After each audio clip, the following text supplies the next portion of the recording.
Good morning to all of you.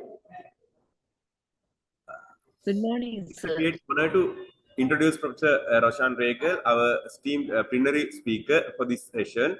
Professor Ragel is a prominent personality in the field of computer engineering, and he currently serves as a senior lecturer at the University of Peradeniya. His dedication to the advancement of this field of computer engineering and technology is demonstrated by his long-standing association as a professional member of the IEEE and IEEE Computer Society, and as a professional member of the Association of Computing Machinery. Professor Ragel's contribution to research are both prolific and impactful. Over 200 peer-reviewed articles published in areas such as the Internet of Things, wearable computing, bioinformatics, and artificial intelligence and machine learning. His scholarly excellence has been recognized with several Best Paper Awards. The prestigious Most Prolific Sri Lankan Author awarded from Elsevier Research in 2017, and the Presidential Awards for scientific publications in 2018 and 2023. Notably, he was named the top scientist in the computer science in Sri Lanka by the AD Scientific Index in 2021 and 2022, and the best computer scientist in the country in 2023 and 2024. Professor Ragel's international experience is equally impressive. He served as a visiting research scholar at renowned institutions, including the University of New South Wales, Sydney, Queensland University of Technology, Brisbane, University of Illinois at University of Illinois in the United States, and the Australian National University, Canberra. Since 2017, Professor Roshan Ragel has served as the Consulting Chief Executive Officer of the Lanka Research and Education Network, where he was instrumental in launching the Asia Connect project in Sri Lanka. His leadership is reflected in his role as Sri Lanka's representative at Asia Connect governors meeting, and as a council member of the Asia Pacific Advanced Network.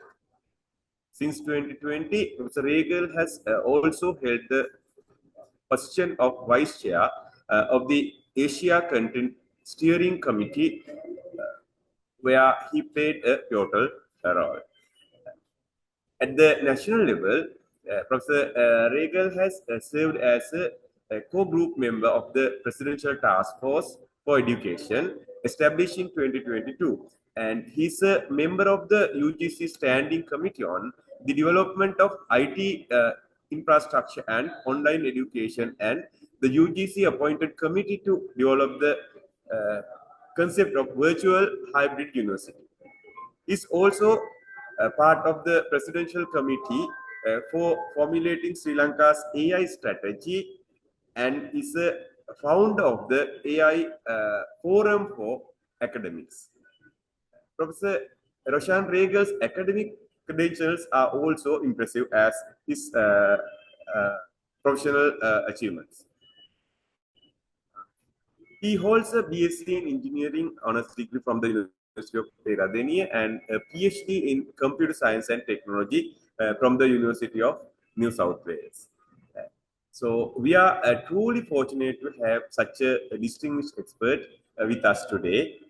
Please join me in extending a warm welcome to Professor Roshan Ragel. Over to you, Professor. Thank you.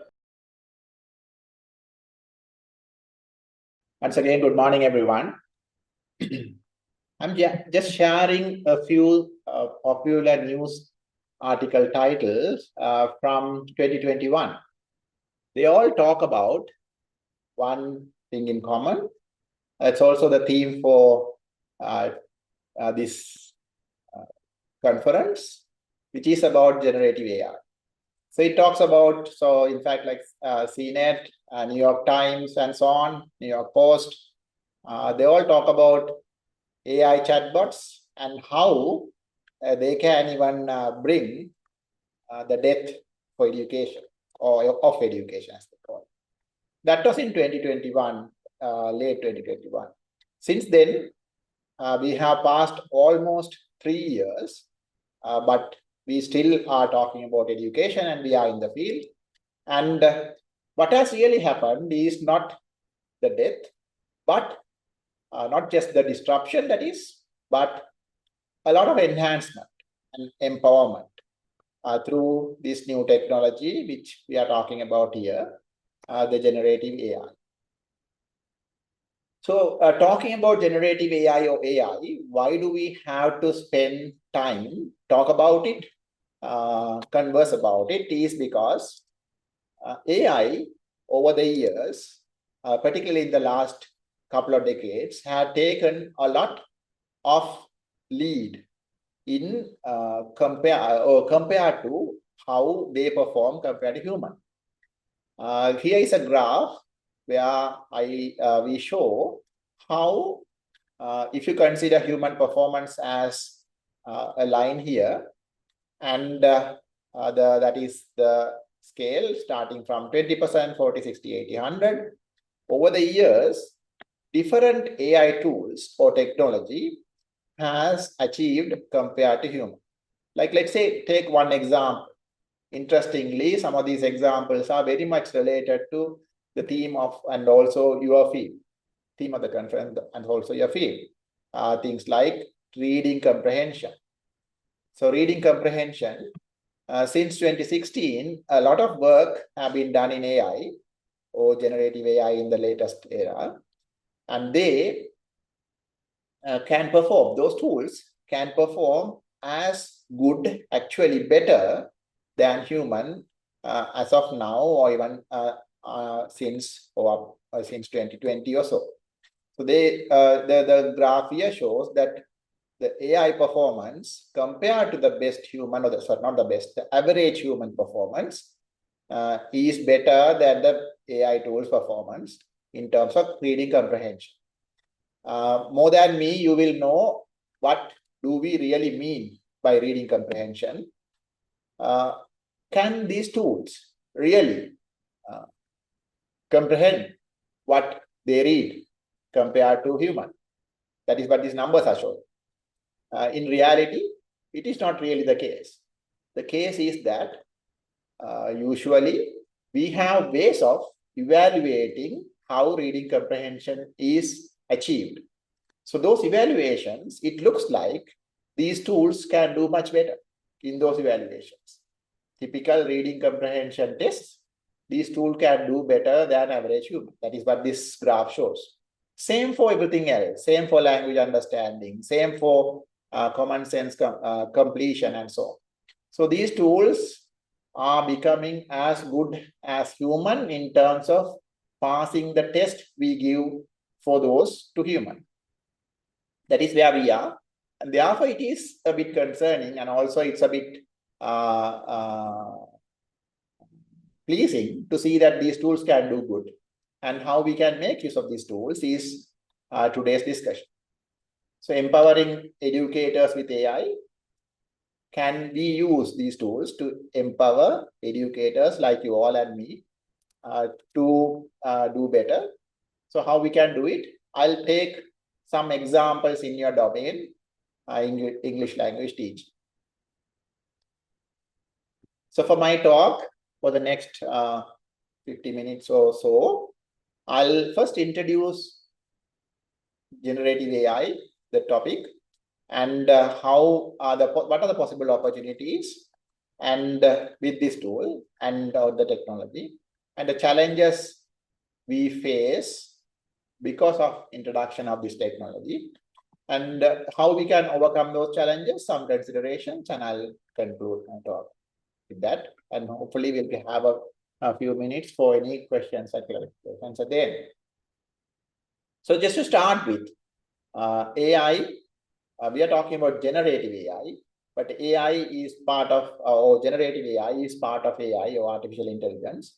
So the concept of artificial intelligence is not very new in terms of technology. It all started in 1942 when a machine was able to break an encryption engine in World War. Right. So since then, a lot has happened at the very early stage. We didn't call in 1942. We didn't call this technology AI, but somewhere in 1950 plus, we started calling it artificial intelligence. And then we also define, or Alan Turing actually designed a test to see whether a machine has intelligence. Since then, we have been building chatbots, bots that we can talk to, or like applications we can talk to and they respond. We have been building such bots even in 1960s, but in 1990s they become more popular. But all these bots were very much like bots, like machines. They only can say certain things, answer certain questions, and answer them like very much like machine-like and so on. But somewhere in 2020, 2021, with these GPT models, or the large language models as we call them, things have turned for good. The changes are now, we don't even know if you are talking to a bot now, whether it is really a bot or whether a human on the other side. So we have gone up to, or come up to that stage now with this AI technology. So what is this technology we're talking about? AI itself is a larger area under which we have what is known as machine learning. Artificial intelligence is whether machine can have intelligence. Machine learning is a technique we use to train machines by giving it a lot of patterns or data, we call them. This is the input and this is the expected output. This is what we give an input to somebody, and this is what an expert, and this is the output the expert told us. So we take such pairs and a lot of them and give it to machines and tell them, okay, this is the input, this is the output.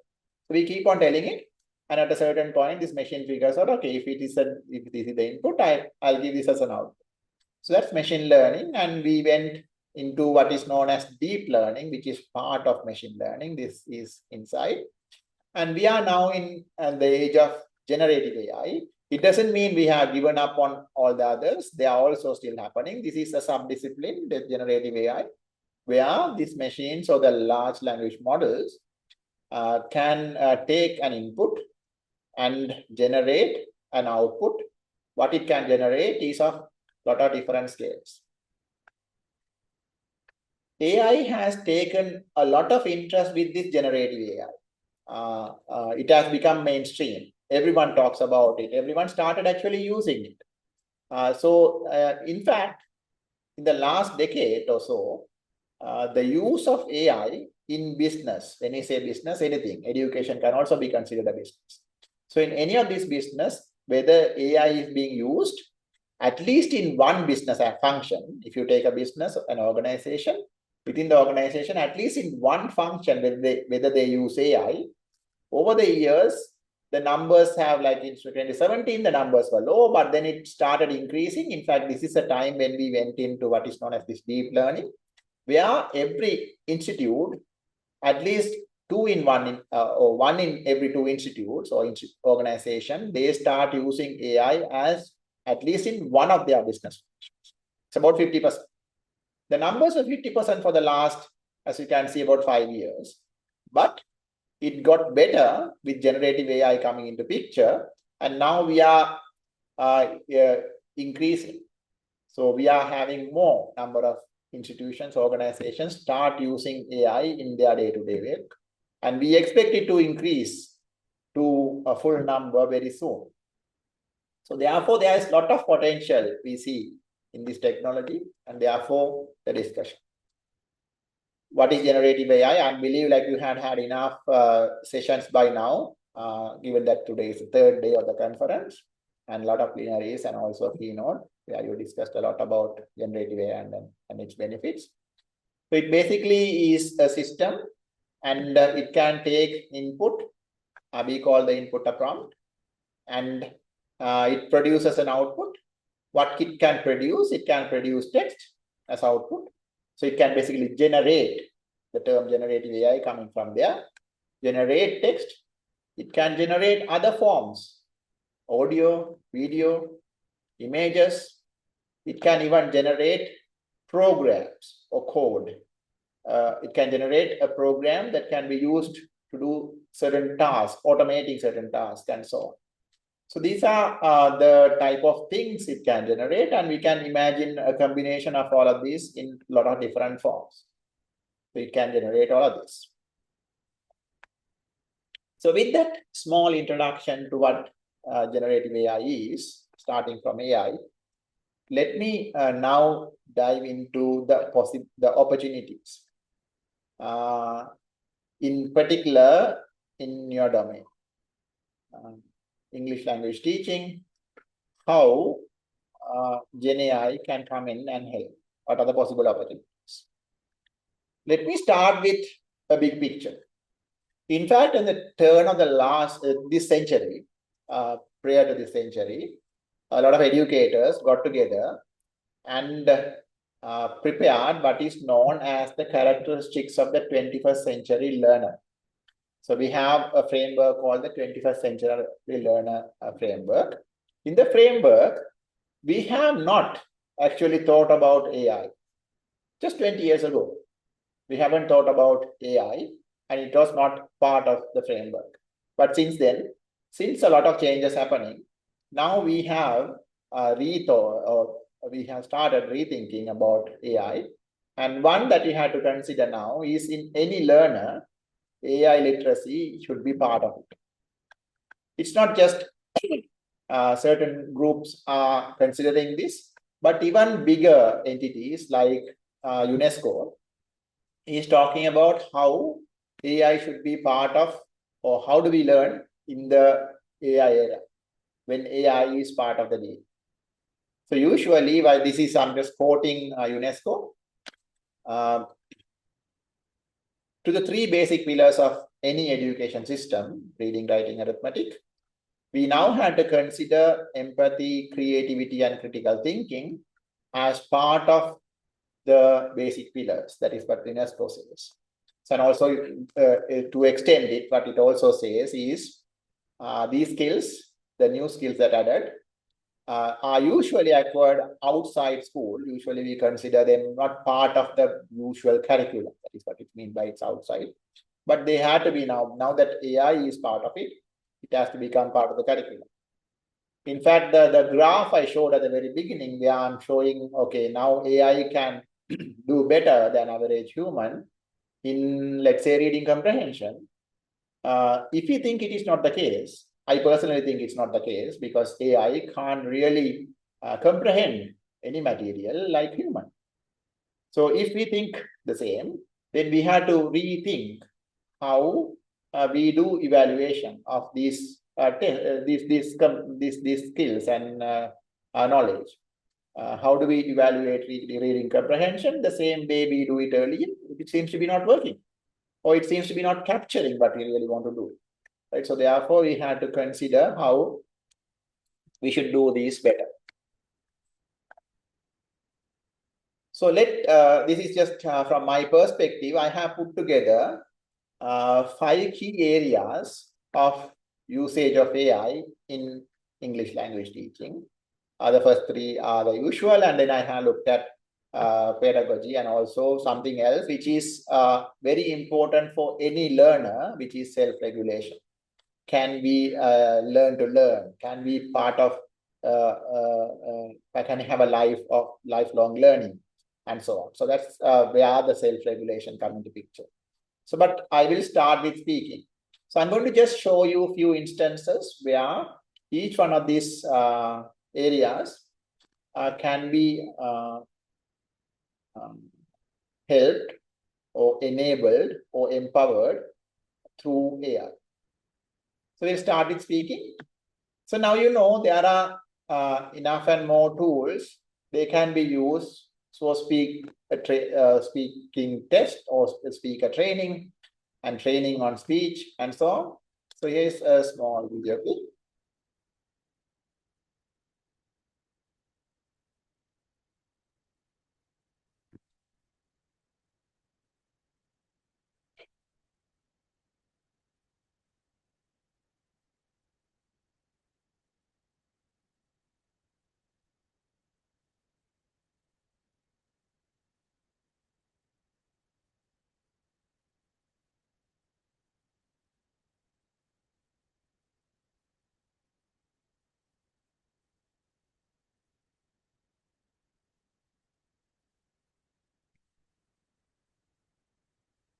Right, so that's how we can just use a tool like ChatGPT to learn some language or words and so on, and know how to speak.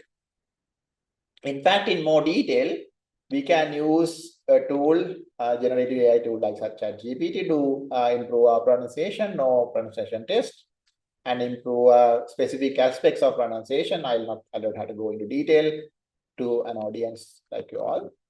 And we can use it as a conversational partner.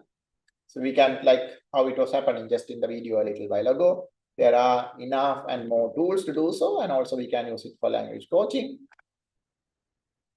When it comes to writing, again, similar tools and technologies are available for improving vocabulary, providing or checking grammar, and even translation. So translation is a field where we have been using AI for a reasonable amount of time. And we think most of the languages, this we have achieved almost perfection level of performance. So they can do as good as any skilled translator. So this can also be very useful for a learner. And obviously, in that sense, for teachers as well. So here is about writing. So this is coming from a tool called Grammarly. And Grammarly, in fact, can do a lot in terms of helping writing, starting from spelling, grammar. In addition, now it can also support improving the way how we structure the writing and how we word writing in a way such that it can improve the readability. So the next one is reading.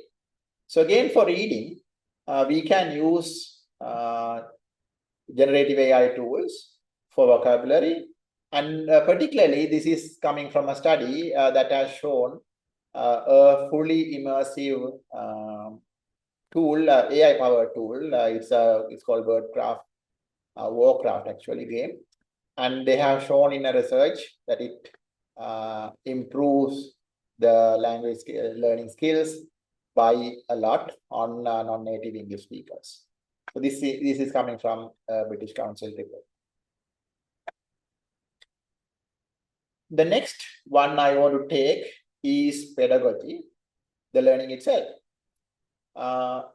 Instead of looking at each individual aspects, so the learning itself is not just for English language, but teaching, but in general. So can we now think or use tools like generative AI tools to answer questions like, can everybody learn? This is a question, or was a question for a very long time. Can we teach everyone something that they are interested in? Or are there any other inherent limitations in learners? Right. So, in fact, when this was taken up by one of the famous educationists in 1980s, Benjamin Bloom, he has identified or defined something called the 2 sigma problem or 2 sigma study. What in fact he has shown is that in a conventional classroom with one teacher to 30 students or learner, if the performance of the learners in a test is the usual normal curve performance, where we have about half of the students below average and half of the students above average. If we do what is known as one-to-one learning, or we call it tutorial, we can achieve a much better performance. In fact, the performance here is 2 sigma times, which is in terms of statistics, 2 sigma times better. So the improvement, you can see a lot of students are getting, this is the number of students by the way, a lot of students are getting much better performance. This side is the performance, the marks, much better performance. In fact, if you want to look at numbers, in a regular classroom, if let's say a classroom of 100 students, in the 100 students, if you do a one-to-one for these students, one-to-one tutoring, the 2 sigma study shows that 90 students out of the 100 will get better performance than the regular 20 students. Regular 20 students normally get the best grades, let's say a grade of A. in a normal distribution. So as you can see, that's the normal distribution where only about 20% is getting A's. Now the number can be increased from 20 to 90 if you do one-to-one teaching. This was discussed somewhere, or this was experimented somewhere in 1980s, and there were a lot of studies even prior to this, but this is a properly recorded research study. And at that time, it was defined as started as a study and defined as a problem, because one-to-one or personalized education is not something that humankind can afford. It's a lot more expensive to have such an arrangement one-to-one, and therefore it was defined as a problem. However, now with technology, it looks like it's possible for us to do this. Two generative AI tools, for instance, now can come to help, where each learner get a personalized educational experience. Obviously with the support of teachers, but with a limited number of teachers. And we have the same number of 1:30, one teacher, 30 students. That is what seems like what we can afford to do. But can we give the experience of personalized learning with generative AI? That is a really good opportunity. From a teacher's perspective, the same thing on another study, they have identified that a teacher who's spending about 50 hours a week, spending time on various activities. These numbers are coming from the US of a teacher, but in this believe is similar or even worse in a place like Sri Lanka. The numbers are much higher. Out of the 50 hours, almost half of the time only half of the time is spent in student interaction. The other half of the time the teacher spends on various other things, including preparation, including administrative work, and even professional development of the teacher themselves and so on. But with these tools, it was like the new technology, things like generative AI tools, it's possible to reallocate a decent amount of this time, actually 20 to 30% of the time, back to the student-teacher interaction. You know, like the student-teacher interaction here is about 49. But the study shows that it's possible to go up to 79% if you reallocate the time for, so that let the tools do what tools are good at, let the teacher get engaged with the students. That's the idea. So that's something that is very useful and productive and also promising. Another aspect. Again, I don't have to tell you, you all are teachers, and things like universal design for learning. The learners are of different types, different ways they learn, and therefore we have to ensure that if you want to provide all of them learning experience, a good learning experience as groups and also as personal individual, we have to consider universal design of learning when we are preparing our learning plan, lesson plans, and learning material and so on.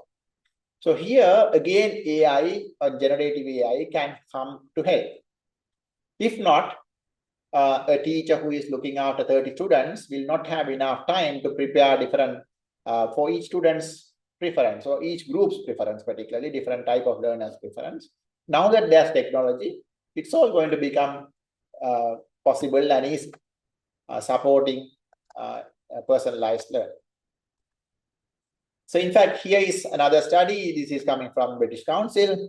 AI-powered tools the teachers use. So here is the different type of tools they are using, teachers are using based on a study.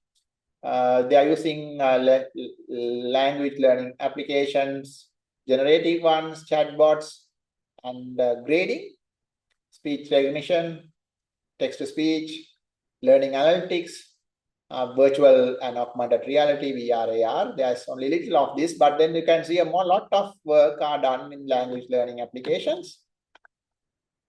And where the teachers mostly use these tools are in creating material. So this is just to help you understand where you also can use these tools more often than not. Help learner practice English, more than 50%. Teachers can use it for lesson plans, correcting, grading, smaller number, and obviously admin task and so on. So this is how they are using. So personalized education is not only for learners, but teachers can also use these opportunities to enable themselves. Like I said earlier, the 50% or the 49% of their time they spend with, only 49% of the time they get to spend with their learners one-to-one. The rest of the time they spend on other activities. Can those activities be accelerated with this technology so that the teachers get more time with the learner and support them, and also support them in different ways using these tools? So AI guided lesson planning, like I already mentioned, and also understanding the student feedback and preparing different type of learning material, learning resources based with technology is on the way. And therefore, these tools and technologies, and one more thing that is good about it is these tools and techniques are always available 24/7. That is another aspect of universal learning design, right? So where you don't limit yourself to one type of learner who learns during the daytime when the work is happening, when the teachers are available and so on. Learners learn at different times. Some of them learn in the middle of the night. And can these tools support such learners? In fact, big companies like Microsoft and OpenAI, who has developed the most popular tool so far, ChatGPT and Copilot, have an aspect of learning. I suggest you go look at it. Even if you go to the OpenAI website, they have a part called Teaching with AI, where they describe different possibilities of using these tools for learning or teaching learning exercises. Here is one example. So lesson plans with ChatGPT. So you can ask questions like this, although this is not a very versatile question, but the question is, I'm a pronunciation teacher. What strategies can I use to help Sinhalese speaking students improve their pronunciation in English? So it gives a number of ideas compared to the way how the students speak and how it can be improved so that they can improve speaking, the pronunciation particularly, and what are the possible words and letters and activities that you can do. It gives some pretty comprehensive document. So these sort of lesson plans and also learning material can be easily prepared using these tools now without spending a lot of time of the teacher. So for student, personalized education, I already mentioned that it is possible, but there are a number of tools that support it. Khan Migo is an example. This is coming from the Khan Academy.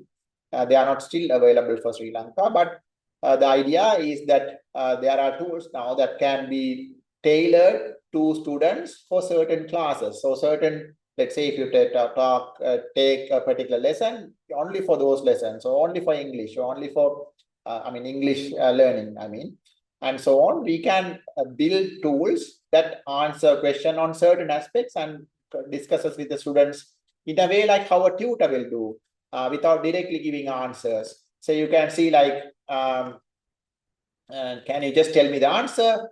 Then this Khan Migo, it says no. How about learning together? How about thinking about it and working with somebody else? How a tutor will do, or like a teacher will do, or a facilitator will do, instead of just giving answers. We can build tools to do so, and there are examples. Here is another one, which is a tool that is for uploading files, uploading YouTube, and so on. And you can then ask questions and converse and ask explanation from those, and so on.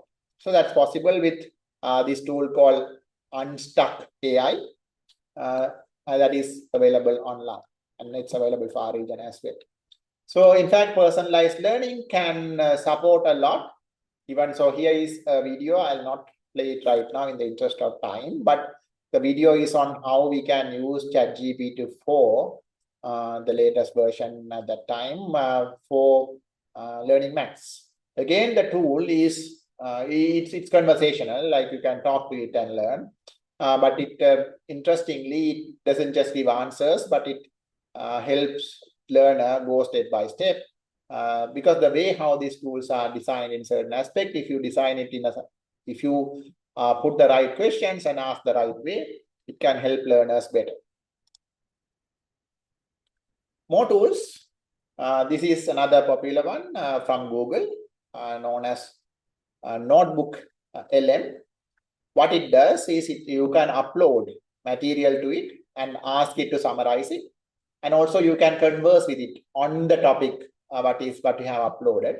And it can also make what is known as a podcast, meaning you upload a material, it can it can prepare a podcast on the material. So the two people, it becomes a conversation on the topic. So the learner can just listen to the conversation and learn, instead of like reading through the material or just letting a tool to just read through the material. So those are all now possible. There's also Google has introduced another experimental tool, much better, known as Illuminate. It's still on an experimental state, but it can do better than the Notebook LM. But Notebook LM itself is pretty interesting and useful too to try. So that is on pedagogy, but how we can change, rethink, or reimagine the way how we experience or we expect the learning to happen. The last one under this is self-regulation. Like I said, how we can use generative AI tools in any learning, and particularly in ELT, on self-regulation. Things like goal setting, and also things like reducing anxiety we normally have when we are giving a speech or preparing for an interview or like attending an interview or things like that. Can these tools come and help? Right. So here is another small video.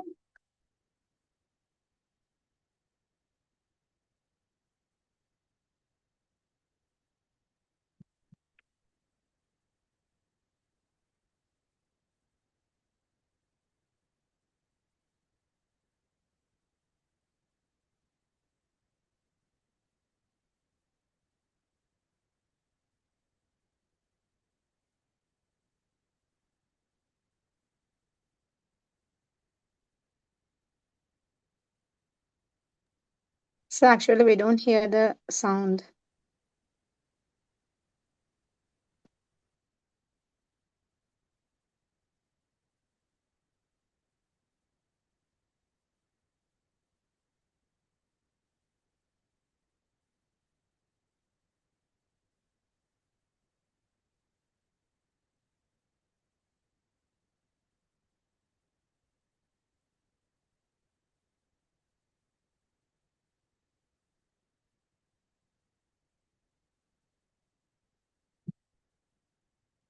Looks like I get a message saying that maybe the sound from the video is not coming. I see. Okay, right. So sorry about that. So here is another piece where we are just trying to. I was trying to highlight how generative AI, a voice assistant, in fact, like what was shown there is a voice conversation between the AI and a person, and so we can use this as help for education. Now, let me just dive into some challenges. Those are opportunities that we have a lot, in fact, particularly in the area of how we can improve the teacher productivity, and therefore we can allow teachers to spend more time with the learner. And also from the learner perspective, can we have different ways of learning from learners? And also different modes of learning, 24/7 learning, and so on. So all that are possibilities. Some challenges. There are a number of challenges. One, academic fairness. Can these tools be available to all learners? Is a challenge. It is in fact a challenge in any education sector.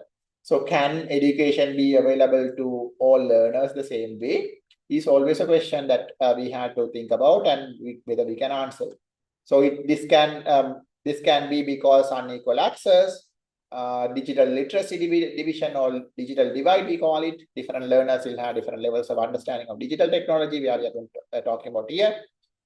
And whether we can create individual material that target everyone, right? So all that are challenges, but then we are together working on those to address those. That is what we can basically do. Another challenge is over-reliance on technology. So sometimes we think when the technology is available, like when I show a graph, okay, now AI can do reading comprehension better than people. So we might think, okay, AI can do everything.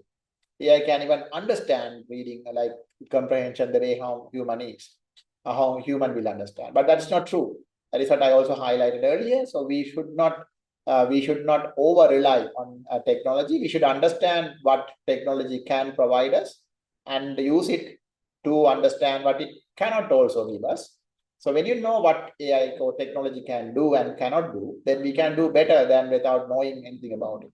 So how do we do it? Is by learning it, by using it, by going through that learning process.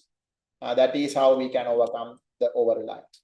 Then there is also these concerns of data privacy, the information that we share on these platforms and the information that these platform uses, whether they have violated any data privacy acts, whether they have violated any privacy of people.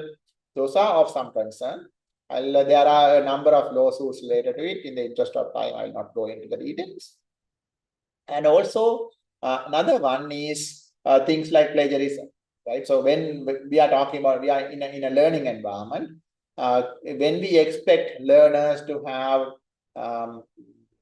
have learned or have produced material that is of their own authentic nature, can these tools come in and violate and bring problems or bring issues into the situation? So in fact, it is more complex. That is why I'm calling it as a complexity. There are tools that support identifying plagiarism, but these tools are not always as accurate as they are supposed to be. Here is an example. This is coming from a research paper from last year. So the research paper says GPT detectors are biased against non-native English writers, students like who we will have. So here, the tools that supposed to identify whether a text is written by AI identifies non-native speaker writing as AI written. That is the issue. And you can say, like, you can compare these tools are all these in red are real TOEFL essays. As you know, TOEFL essays are written by non-native English speakers. So these different tools identify them as AI written. So this tool says 70 originality AI says 76% AI written, but it is coming from actually non-native English speakers. So because these tools, again, the tools that are used to identify whether something is written by AI are trained mostly on native English. And when it is coming to non-native, or when it comes to non-native English text, it has a potential that it identifies it as not written by human, meaning written by AI.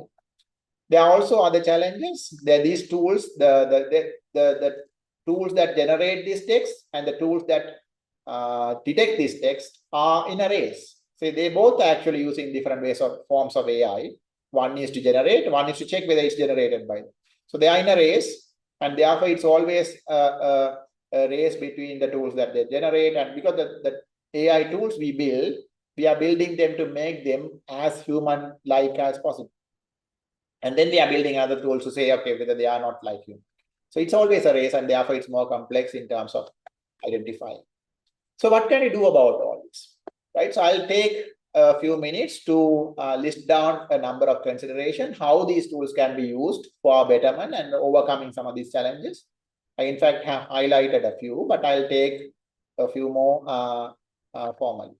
One, when you are talking or when you are communicating with these tools, understand how you communicate with them and make these what we call the prompts, the one that you write to these tools or generative AI tools, as detailed as possible. There are a number of guides. Here is one. So consider these aspects. Be specific. Ask. This is specifically designed for ChatGPT, but for any other tool, ask ChatGPT to act as if. So we tell the tool we are expecting it to behave like an expert, an English teacher, or like different roles. We can give it to the tool so that the tool can perform better considering the role. Specify your expected output. Say what to do, what not to do. Give examples, which is very good. Consider the tone we expect, and we had to work with AI together, like work with the AI together. And also identify the right tools. There are a lot of tools, and identify which one is good for what. And if it is an academic setting, if it's for writing for report, what you want to write, and so on. Consider those. And also we can specifically mention how to write, what is expected, what sort of writing style we expect from these tools. If you are going to use them for writing, or it can be true for even other situations like producing images and videos and so on. So here is a simple idea, how to write an effective prompt. We had to give a context. So these tools do not have their own context. So we had to tell it the background, what you expect, and specify the task. Give instructions step by step what to do, and then clarify and refine, and finally you can go into letting it to generate the output. So you have to put a decent amount of time in the preparation, the communication, understanding the communication well, and how we can communicate it properly to the tool so that the tool can produce the right output. This is another big area, but is now becoming a big area, is this communication, and we call it prompt engineering.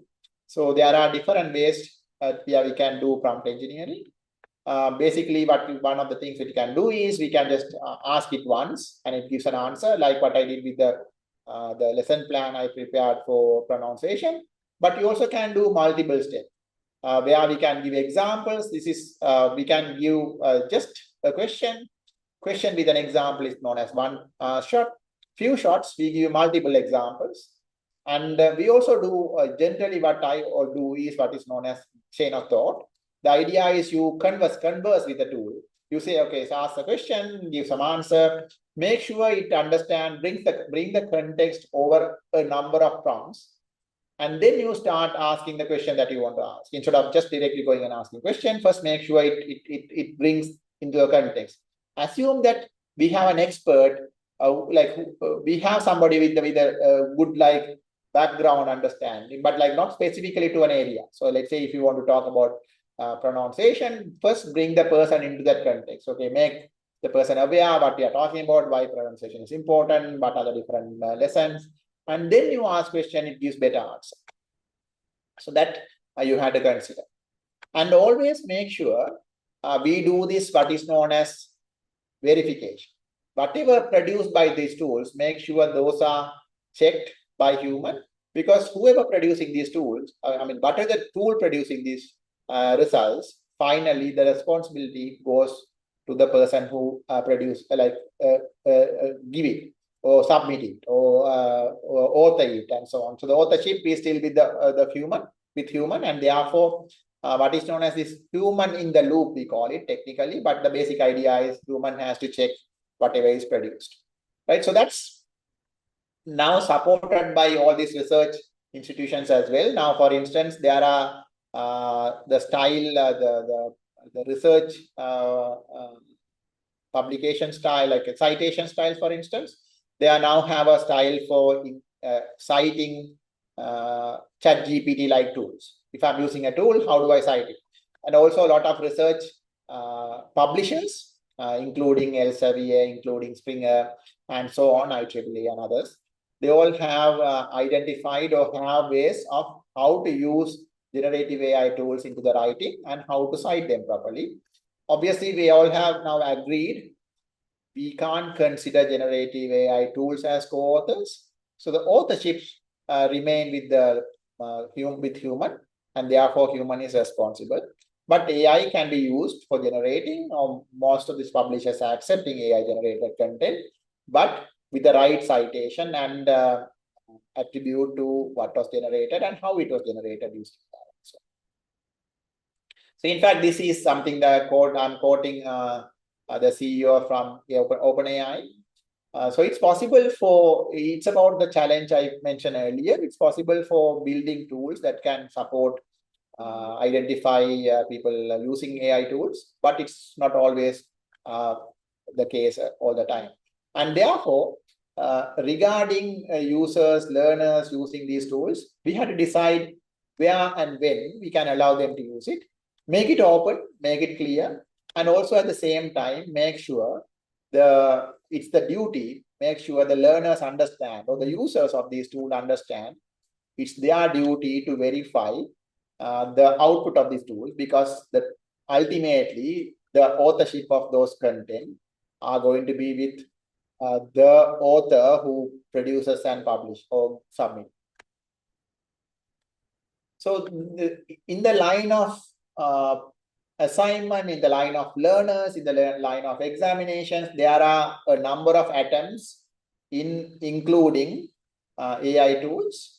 Some of them are, if you are using AI tool, if you are letting users to use AI tool, make sure they learn by having other ways of assessments like oral examinations, process focus evaluations, and ask different unique perspective from each user learner so that they can not produce just the AI generated text or a copy text from somebody else.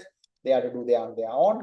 In that line, there are also AI assessment scales proposed, where the scale goes from no AI use to full AI use. These are research published and people start using it, including myself. And just to conclude, there are a number of tools that are available, and these tools are identified for different purposes. There are tools identified specifically for research. There are tools identified for generic chatbots where you can talk. There are tools identified for generating programs. There are tools identified for grammar checking, paraphrasing, and so on. And then there are tools for making images, making videos, and so on. So these tools are customized and specialized. And there are even tools identified for personalized tutor and so on. So these tools are customized and identified for certain purposes, and they are designed with limitations, with boundaries, so that they can be used only for those purposes and do better in those purposes instead of having a common tool that does not do any specific task with. So make sure we use the right tool. In fact, this is again coming from British Council report, and one of their statements in a survey goes like this, statement 11. By 2035, AI will be able to teach English without a teacher. This was a statement made, and a questionnaire circulated among universities. I believe some of you would have also participated. And the outcome of the study says that teachers think, only about 25% of the teachers think that by 2035, AI can replace English teachers, but more than half of the teachers, and half, like about 25% are neutral, more than half of the teachers think no, AI will not replace teachers for good reasons. Here is one, the major one, I would say. All our kids love us in a way they could never love working with AI only. To make it a little more clear, teachers entail more than more than just the knowledge transfer, right? So this I saw this sentiment even in your inauguration where I participated in the keynote and different speeches, and I believe by now you had this very clear. Teaching involved not just knowledge transfer, but it involves a lot more human connection, emotional understanding, and particularly the cultural appreciation, where I would say AI fails by a lot. Particularly in our region, understanding the culture. These aspects, even in the long run, AI is not going to replace, and also the human touch. So AI can help us reduce our burden in certain activities, and therefore we can spend more time with our learners and do better. So AI is not going to replace this, but when this one is coming from an American scientist, FFLE, AI is not going to replace a human, but those who use AI will obviously replace those who don't. Right. So that's with that, I'll wind up. And thank you very much for having me. And have about 5 minutes if you have any questions or anything to share. I'm happy to take them. Good afternoon, sir. Actually, it was a very great session. It's a great session and very informative. I have one question, sir. Yeah, Can I? Yeah. Yes, please. So by now we could learn lots of AI-driven educational tools and also their effectiveness. My question is, sir, how can AI-driven educational tools be effectively implemented in under-resourced schools, such as plantation schools, to enhance English language skill, where the students lack resources and technical skills? What specific strategies or methods that we can use to minimize this digital literacy divide? Can you please So in translate? fact, digital divide is not specifically for AI, but that is in general, right? So what in fact, like places like if under-resourced areas, or the only option I see immediately is enabling those schools. And so that is what even the government is trying in different ways, and partially successful and partially not. But the one aspect what we have seen is that even if you enable resources in schools, that is not good enough unless the teachers start using them. So more than obviously enabling resources is important, that maybe the government or some sector has to do. In that line, we are also doing some work and also encouraging and also supporting and also like advising the government sector to do it. But at the same time, one of the other main part is educating educators. We are even I myself and various others, different entities are working on that aspect, like making educators aware of how to use these tools. So we call this training or capacity development. Making sure we don't only provide the resources, but also provide the training, the capacity development of teachers. I believe that is where you all come in. Like learn this yourself and also go and use it when there's no resource. Obviously, you will have to get some resources. The best option is to see whether how you can get it from the like if you are government sector, from the government and so on. So make use of it. And in terms of tools themselves, they are not, I see there are large number of tools that are freely available with limited access, I believe. That is true, that the access is not fully given like a paid tool, but they provide limited access. But the limited access is good enough to start. So the free version of these tools are available, a number of them. There are researchers who are publishing some of these tools which are like completely free. I can share some links if you are interested. Just contact me. My contact details are there on the screen, which is available. I hope you can find and contact me. I can share those tools related, but devices, connectivity, those are challenges I know, and I hope they'll be resolved soon. Yes, thank you very much, sir. Thank you very much, sir, for sharing such valuable knowledge and perspectives with us. Thank you, participants, for your enthusiasm in the session.